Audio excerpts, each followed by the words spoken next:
Welcome students to our Bell Academic English. आज की इस वीडियो में I'll explain the poem Daffodils to you, and this poem is written by William Wordsworth. So first of all, I'll explain the text of the poem. So let's start with the first stanza. I wandered lonely as a cloud that floats on high or wails in hills. Well, all at once I saw a crowd, a host of golden daffodils, beside the lake, beneath the trees, fluttering and dancing in the breeze. ये जो poem है ये जो है William Wordsworth ने लिखी है. William Wordsworth was a nature lover, मतलब वो नेचर में टाइम स्पेंड करना उनको बहुत अच्छा लगता था, और पहाड़ दरिया ये सब जो है जो ग्रीनरी है उनको बहुत अट्रैक्ट करती थी, और वो अक्सर जो है घूमने फिरने के लिए जाते थे और बहुत इन्जॉय करते थे इस खूबसूरत नेचुरल सीनरीज को. यहाँ पर जो है यहाँ डैफोडिल्स को जो है उन्होंने देखा, और यहाँ पर जो है वो घूमने फिरने कहीं गए हुए थे, और यहाँ से लगता है पता चलता है कि वो पहाड़ों के ऊपर जो है वो चल रहे थे, मतलब वो किसी माउंटेनियस वैली में गए थे. वो उनके फर्स्ट सेंटेंस है I wandered lonely as a cloud. वो कहते हैं कि वो एक क्लाउड की तरह तन्हा अकेले जो है वो फिर रहे थे. उन्होंने खुद को जो है क्लाउड के साथ कंपेयर किया है. This is a simile. जब हम दो चीज़ों को कंपेयर करें और लाइक और एज का वर्ड इस्तेमाल करें तो उसको सिमिली कहते हैं. ये जो है आगे नेक्स्ट स्लाइड्स में जो है मैंने इसको जो है आपको रिटर्न जो है लिख के दिया हुआ है. तो वो कह रहे हैं कि वो एक बादल की तरह अकेले फिर रहे थे. That floats on high or wails in hills, जो कि वादियों पर और पहाड़ों के ऊपर जो है तन्हा चलता है. फ्लोट्स मतलब वो बादल जो है वो तैरता है, और कहते हैं मैं भी उसी तरह जो है वादियों पर और हिल्स के ऊपर जो है वो चल रहा था. वेल्स जो है वो वैलीज के लिए है. Hills is a small mountain. Well, all at once I saw a crowd. वो कहते हैं कि अचानक ही उन्होंने एक क्राउड देखा, एक हजूम देखा. A host of golden daffodils, golden daffodils का एक ग्रुप देखा. डैफोडिल्स येलो कलर के होते हैं, तो उसके लिए जो है वर्ड्सवर्थ ने गोल्डन का वर्ड इस्तेमाल किया. Beside the lake, beneath the trees, fluttering and dancing in the breeze. वो जो डैफोडिल्स थे they were standing beside the lake, मतलब उनके उन डैफोडिल्स के साथ एक झील थी, लेक थी. beneath the trees, और उसके साथ डैफोडिल्स के साथ जो है वो tall trees थी, because they were standing beneath the trees, fluttering and dancing in the breeze, and a breeze was blowing there. हवा चल रही थी क्योंकि वो जो फ्लावर्स थे, जो डैफोडिल्स थे, they were fluttering means moving, they were moving with the breeze, and it looked like that they were dancing, और ऐसे लग रहा था जैसे वो डांस कर रहे थे. they were fluttering and they were dancing in the breeze. तो उन्होंने तमाम सीनरी जो है वो हमें बयान की है. वो जो है एक माउंटेनियस एरिया में है, वहाँ पर जो है डैफोडिल्स हैं, गोल्डन डैफोडिल्स, और वो काफ़ी ज़्यादा हैं. वहाँ पर लेक है, वहाँ पर ट्रीज़ हैं, वहाँ हवा चल रही है, और गोल्डन डैफोडिल्स जो हैं they were moving with the breeze. Continuous as the stars that shine and twinkle on the Milky Way, they stretched in never-ending line along the margin of a bay. 10,000 saw I at a glance, tossing their heads in sprightly dance. अब वो second stanza जो है start होता है, इसमें भी वो एक सिमिली बयान करते हैं. वो कहते हैं कि द डैफोडिल्स वो कॉन्टीन्यूस एज द स्टार. वो डैफोडिल्स वो ऐसे मुसलसल कॉन्टीन्यूसली फैले हुए थे एक ही लाइन में, जिस तरह के स्टार्स होते हैं. That shine and twinkle on the Milky Way, जो कि मिल्की वे पर शाइन करते हैं और मिल्की वे पर ट्विंकल करते हैं. स्टार्स जो हैं वो ट्विंकल करते हैं. शाइन और ट्विंकल में फ़र्क क्या है? शाइन जो है वो कॉन्टीन्यूस लाइट होती है, जबकि ट्विंकलिंग में जो है लाइट कभी डिम होती है और कभी जो है वो शाइन करती है, या कभी बुझती है और कभी जलती है. On the Milky way. Now what is milky way? Milky way is the name of a Galaxy. Galaxy जो होती है वो ग्रुप ऑफ स्टार्स होती हैं. इस यूनिवर्स में बहुत ज़्यादा गैलेक्सीज हैं, और Galaxy is a group of stars. लेकिन सिर्फ स्टार्स नहीं, बल्कि इसमें मून, सन और जितने प्लैनेट्स हैं, मतलब एक पूरा एक सिस्टम होता है स्टार्स का, और जो भी रिलेटेड ऑब्जेक्ट्स होते हैं उनका, उसको गैलेक्सी बोलते हैं. इस यूनिवर्स में बहुत सारी गैलेक्सीज हैं और जिनका जो है अपना अपना नाम है.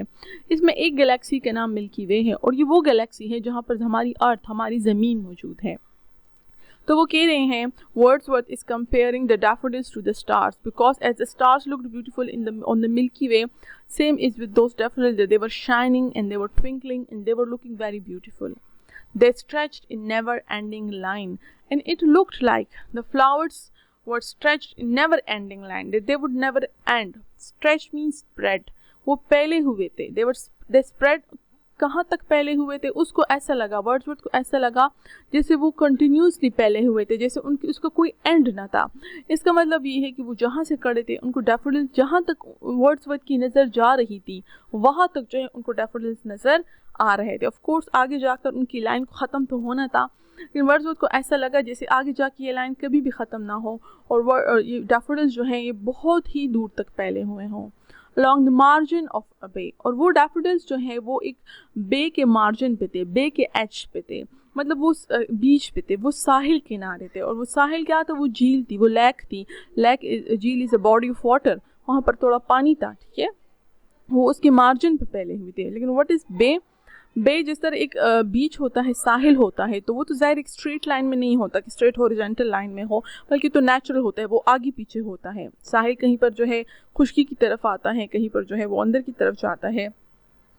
वो वाले नेचुरल तरीके से जो साहिल बना हुआ हो, जिसमें वो थोड़ा सा जो है साहिल जो है वो सीधा जाते जाते बाहर को निकल आए, खुश्की की तरफ आ जाए और दोबारा मुड़कर जो है वो साहिल की तरफ जो है वो चला जाए।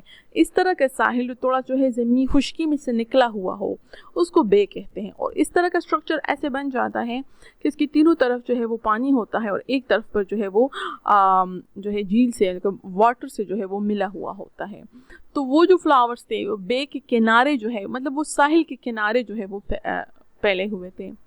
10,000 saw I at a glance, tossing their heads in sprightly dance. वो कहते हैं, वर्ड्सवर्थ ने कहा कि मैंने एक नज़र में 10,000 देखे, 10,000 एक नज़र में, एक ग्लांस में। तो tossing their heads in sprightly dance, और वो क्या कर रहे थे कि वो जो है अपने सरों को हिला रहे थे, इन स्प्राइटली डांस, खुशगवार डांस में।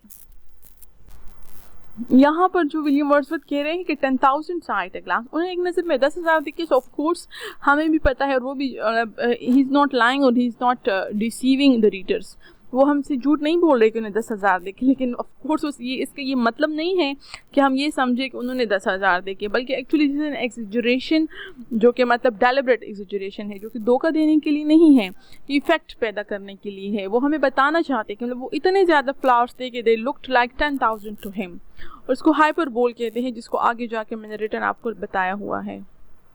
The waves beside them danced, but they outdid the sparkling waves in glee. A poet could not but be gay in such a jocund company. I gazed and gazed, but little thought what wealth the show to me had brought. The waves beside them danced. अब वहाँ पर जो है, of course, there are daffodils, और daffodils जो है they were spread along the margin of a lake. तो कहते हैं उस लेक में जो पानी है, उसमें जो waves है, they were also dancing. Like looked like they were dancing. They were moving because a breeze was blowing there. So of course the waves were also moving with the breeze. Waves भी dance कर रही थी, but they outdid the sparkling waves in glee, and the waves were looking very happy. They were shining. Sparkling means they were shining. The waves were also looking very happy and looked like they were also dancing.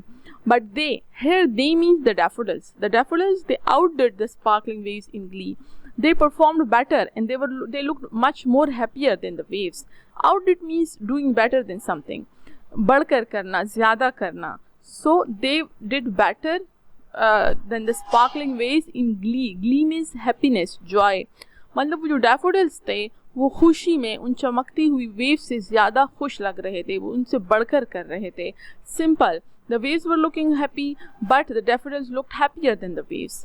A poet could not but be gay in such a jocund company. Of course, everyone will be happy in such an atmosphere. लेकिन जो poet होता है वो ज़्यादा sensitive होते हैं. Poet जो है उन चीज़ों को ज़्यादा फील करते हैं, स्पेशली विलियम वर्ड्सवर्थ जैसे पोइट जिनको नेचर से मोहब्बत है.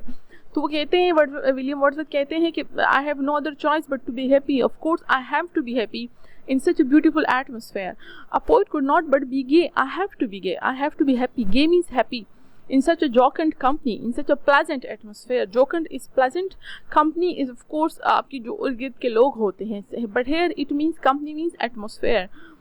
You can say the company of the nature. वहाँ पर जो है नेचर की कंपनी इतनी अच्छी थी कि विलियम वर्ड्सवर्थ कहते हैं कि मेरे पास खुश होने के अलावा कोई और रास्ता ही नहीं.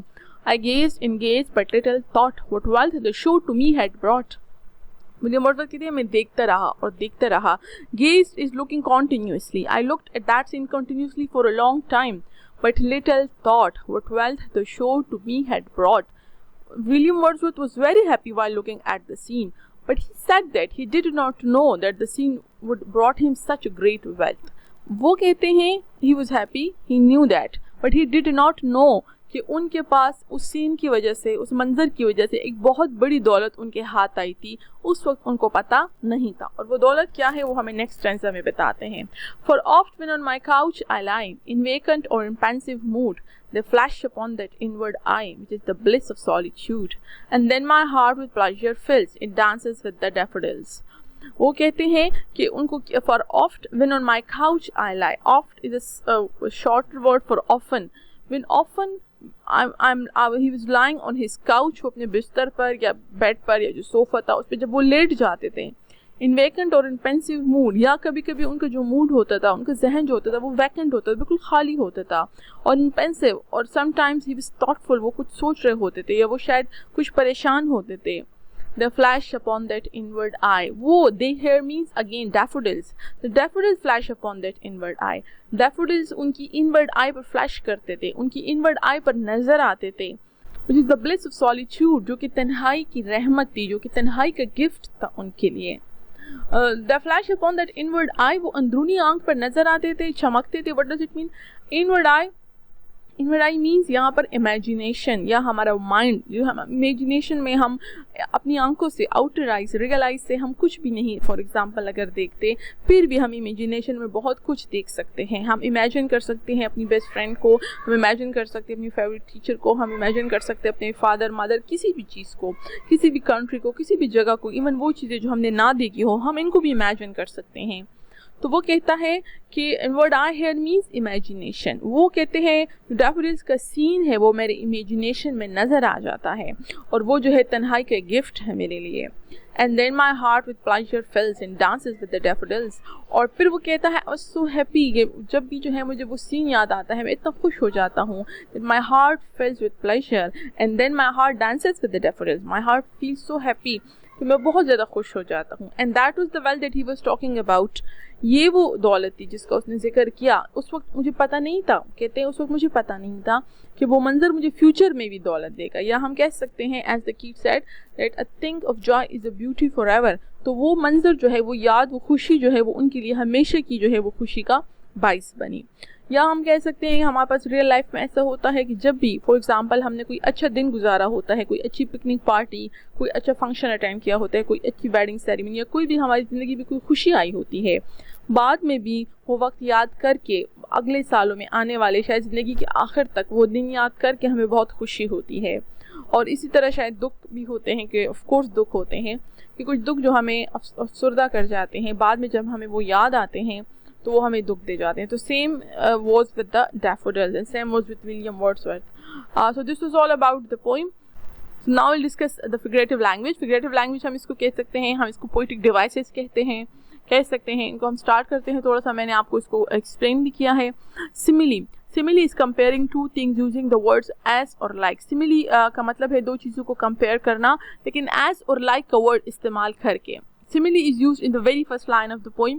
Example से क्लियर होगा, बिल्कुल पोइम की फर्स्ट लाइन में सिमिली इस्तेमाल हुई है। I wandered lonely as a cloud, जब वर्ड्सवर्थ कहते हैं कि I wandered lonely as a cloud, में एक बादल की तरह तन्हा फिरता रहा। Here William Wordsworth compared himself to a cloud, उसने कहा as a cloud, उसकी तरह मैं तन्हा फिरता रहा।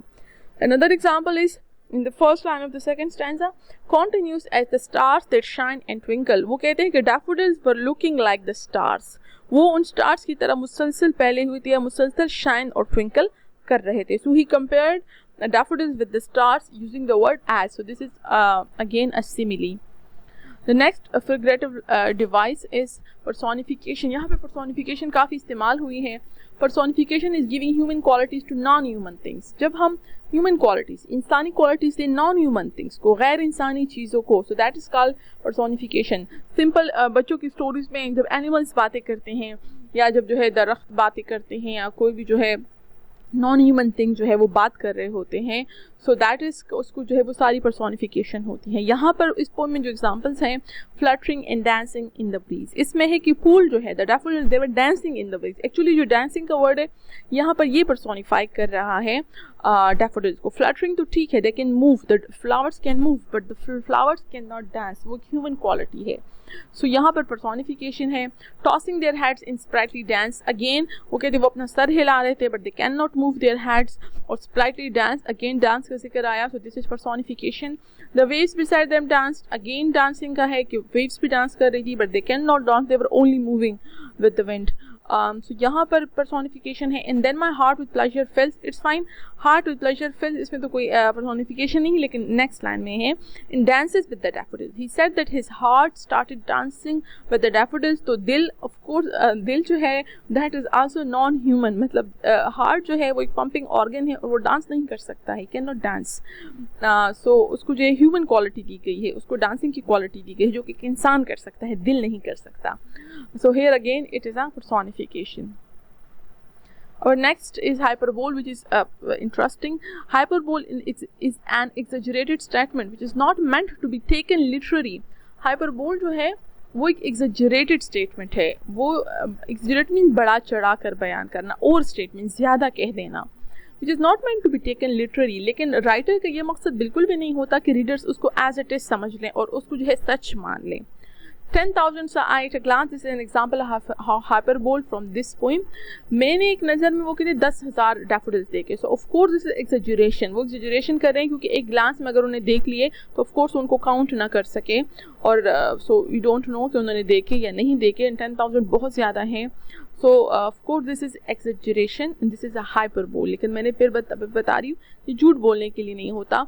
आम ज़िंदगी से इसकी सिंपल एक मिसाल मैं आपको देखूँ, जब हम कहते हैं कि कोई कहता है कि मैंने जो है एक मतलब सांप देख लिया या छिपकली देख ली तो मेरी जान निकल गई, ठीक है, वो बहुत नॉर्मल सा जुमला है, मेरी जान निकल गई। सो ऑफ कोर्स वो जो है उसकी जान नहीं निकल रही होती है, उसकी ज़िंदगी ख़त्म नहीं हो रही थी किसी खौफ के मारे, इतने भी ज़्यादा उसको खौफ नहीं होता है, but this is hyperbole, exaggerated statement है, और इसका ये मतलब नहीं होता कि दूसरे लोग समझ लें कि जो है ये मरने वाली थी।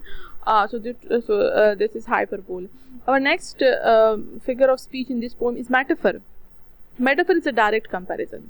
Simple जब वो simile की तरह होता है, लेकिन जब उसमें like और as का word इस्तेमाल ना हो तो वो metaphor होता है। For example, अगर हम कहें I wandered lonely as a cloud, तो this is a simile। और for example अगर विलियम वर्ड कहें I am a cloud, ठीक है, I am a cloud, सो यहाँ पर उसने एज या लाइक का वर्ड इस्तेमाल नहीं किया कि वो डायरेक्ट खुद को जो है वो क्लाउड कहें, सो दिस इज मेटाफर। या अगर हम कहें the country is our mother, country is our mother, direct हम कंट्री को अपनी माँ कहें, so this is metaphor. One metaphor is use in this poem, इस पोएम में एक ही मेटाफर इस्तेमाल हुआ है और वो भी इनडायरेक्ट है, मतलब दो चीज़ें कंपेयर हुई है ना, जैसे मैं कहती हूँ our country is our mother, तो कंट्री और मदर में दोनों का नाम ले रही हूँ, लेकिन ज़रूरी नहीं है कि आप मेटाफर में दोनों का नेम लें। जैसे फॉर एग्जाम्पल यहाँ पे आप देखें, the flash upon that inward आई, वो मेरी अंदरूनी आंख पर चमकते हैं। अब हमें ये नहीं बताया गया कि उसने किस चीज़ को इनवर्ड आई कहा, बल्कि ये हमने गैस करना है, ये हमने खुद समझना है। वो कहते हैं, वर्डवर्थ कहते हैं कि वो मेरी अंदरूनी आंख पर नज़र आए, सो यहाँ पर हमने रीडर से खुद ही गैस करना होगा कि इनवर्ड आई से उनका क्या मतलब हो सकता है। जो मैंने आपको बताया imagination is called is inward आई, तो इमेजिनेशन को इनवर्ड आई कहा गया है, ठीक है। Here this is a metaphor, लेकिन मैंने आपको बताया दोनों वर्ड्स नहीं इस्तेमाल हुए, इनवर्ड आई बताया, इमेजिनेशन का नहीं बताया कि इमेजिनेशन जो है वो इज़ एन इनवर्ड आई, लेकिन हम समझ सकते हैं कि इनवर्ड आई को जो है जो वर्ड का यूज़ हुआ है वो इमेजिनेशन के लिए हुआ है। So here inward eye is a metaphor for the word imagination. So यहाँ पर लास्ट जो आपकी फिगरेटिव डिवाइस है वो इमेजरी है। इमेजरी की बहुत सारी टाइप्स हैं, विजुअल इमेजरी है और दूसरी हैं डक्टाइल है, और फॉर एग्ज़ाम्पल विजुअल इमेजरी में ऐसे वर्ड्स का इस्तेमाल जो हमारी आंखों के सामने कोई तस्वीर बनाएं। इसके अलावा और किस्म की इमेजरीज होती हैं, ऐसे वर्ड्स का इस्तेमाल जिससे जो है जो हमारे सेंस ऑफ टच को अपील करें, जो हमारे सेंस ऑफ हेयरिंग को अपील करें, जो 5 सेंसेस को अपील करे, उसमें इमेजरी जो है वो यूज़ होती है। यहाँ पर एक ही इमेजरी यूज़ हुई है, विजुअल इमेजरी, सो यहाँ पर मैं सिर्फ इसी की बात करूँगी। Visual imagery involves the use of such words that create a picture in the reader's mind. हाँ, अगर आप imagery को आगे डिटेल में देखना चाहते हैं तो मैंने इस पर वीडियो बनाई हुई है imagery में, और इसकी जितनी भी टाइप्स हैं मैंने वहाँ पर एग्जांपल्स के साथ इसको डिस्कस किया है, तो आप डिस्क्रिप्शन में उसकी लिंक आपको मिल जाएगी। Visual imagery involves the use of such words that create a picture in the reader's mind. Visual imagery जो है इसमें ऐसे अल्फाज का इस्तेमाल होता है दैट क्रिएट, वो लफ्ज़ जो है वो पिक्चर क्रिएट करती है रीडर्स के माइंड में। The whole poem is full of visual imagery, तमाम पोएम जो है वो विजुअल इमेजरी से फुल है। The poet had described in detail the scenery, क्योंकि पोएट ने जो है वो सीनरी जो है बहुत डिटेल से बयान की है। The following lines are examples of visual imagery, जो नीचे वाले लाइन्स है ये जो है विजुअल इमेजरी की मिसाल है। इस पोएम में जो विजुअल इमेजरी के एग्जाम्पल्स है वो यहाँ पर जो है आप देख सकते हैं। I saw a host of golden daffodils, वो अब बयान करें he saw a host of golden daffodils, तो हमारे जहन में भी जो है golden daffodils के ग्रुप आ जाता है। Fluttering and dancing in the breeze, ये बहुत क्लियर जो है पिक्चर क्रिएट करते हैं। The daffodils were moving and dancing in the breeze. Beside the lake, beneath the trees, वो जो है एक पिक्चर क्रिएट कर रहे हैं, वो सीनरी हमें बता रहे हैं कि there was a lake and there were trees tossing their heads in sprightly dance, and the daffodils they were moving their heads in happy dance. The waves beside them danced. तो साथ में जो है सारी पिक्चर हमारे जहन में आ गई कि the waves were present there and they were also moving with the wind. तो ये सारे वर्ड्स और इस पोएम में और भी हैं जो कि विजुअल इमेजरी को जो है वो यूज़ कर रहे हैं, मतलब ऐसे वो वर्ड्स जो है वो यूज़ कर रहा है पोएट जिससे जो है हमारे जहन में, रीडर्स के जहन में पिक्चर बनती है। So this is visual imagery. Hopefully आपको ये क्लियर हुआ होगा सब कुछ। जो नेक्स्ट वीडियो है इसमें मैं आपको इस पोएम की जो है समरी और थीम बताऊंगी। Thank you so much for watching the video.